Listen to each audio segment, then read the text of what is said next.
আসসালামু আলাইকুম। মসজিদ থেকে নামাজ পড়িয়া করলে বার হইছি যেন জোহর নামাজ পড়িয়া।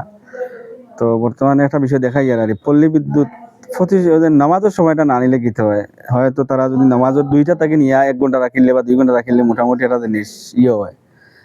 অনেকক্ষণ থাকি বর্তমানে পল্লী বিদ্যুৎ নাই, এক তো হোক আইয়া মসজিদও প্রায় অনেক ছাত্রছাত্রী হল, কিন্তু কারেন্ট যে নিচে এখন পর্যন্ত কোনো কারেন্টের খবর নাই। আর বিদ্যুৎ বিলের বেলা দেখবা যায় এমন একটা ভুক্তভোগী মানুষ বর্তমানে ও যে সব ছাত্র গরমে একবারে ইয়ে গেছেন গিয়ে। তারপরে হইল কি যেন আমরা বাড়ে যাই, সব ছাত্র হল ওদের গরমে একবারে হিসিস হয়ে গেছেন গিয়ে। তো এই নামাজের সময়টা না নিলে কি আমরা রবির বাজার পল্লী বিদ্যুতের যে ভাই এনে আসেন বা যে দায়িত্বশীল যারা আছেন, আপনারা হয়তো 1 ঘন্টা আরো পরে নেই কিনা পাইলাম হুজুর।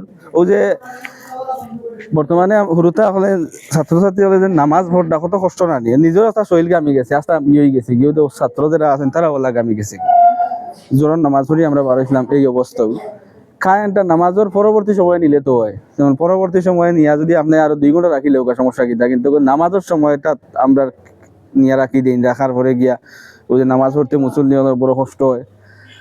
এগুলো আসলে কইয়াও খারে হইতা আর খারেও না, ইটা এগুলো চলে ওগুলো চলছে। সে খার কথা উনতো আর সে খার উনতো, এগুলা শোনার কেউ নাই। বিল এত বেশি আইছে পল্লী বিদ্যুতের, এটা কইয়া মাতিলাম নাই। যারা 200 আইছে আর 400, যারা 1000 আর 2000, আপনারা দেখা বর্তমানে যে পল্লী বিদ্যুতের যে বিল এগুলা সবচেয়ে ডাবল আইছে সব মাইছে। এগুলা যত গ্রাহক আছে সবার বেলায় একই ক্ষেত্রে একই সিস্টেম, কিন্তু তারা সেবাটা সঠিকভাবে দেন না, সেবা সঠিকভাবে নাই। কিন্তু কি গরমও পড়ছে একতো, এর ভিতরে আবার কারেন্ট নাই। আর নামাজের সময়টা বেশিরভাগ একটা দুর্নান্তি আমরা লাগি মুসল্লি সকল যারা আছি, ছাত্রছাত্রী যারা আছি, আমরা নামাজও যাই, আমরা লাগি বেশি কষ্ট করে হয়ে যায়। এই সময়টা পরে নিলে তো হয়। তো রবিবাজার পল্লী বিদ্যুৎ অফিসের কাছে অনুরোধ থাকবো, আপনারা নামাজের সময়টা বাদে আপনারা নামাজ পড়ার পরে নিয়ে তৈরি 1 2 ঘন্টা তো মুসল্লি যান। বাস ধন্যবাদ সবাই। আসসালামু আলাইকুম।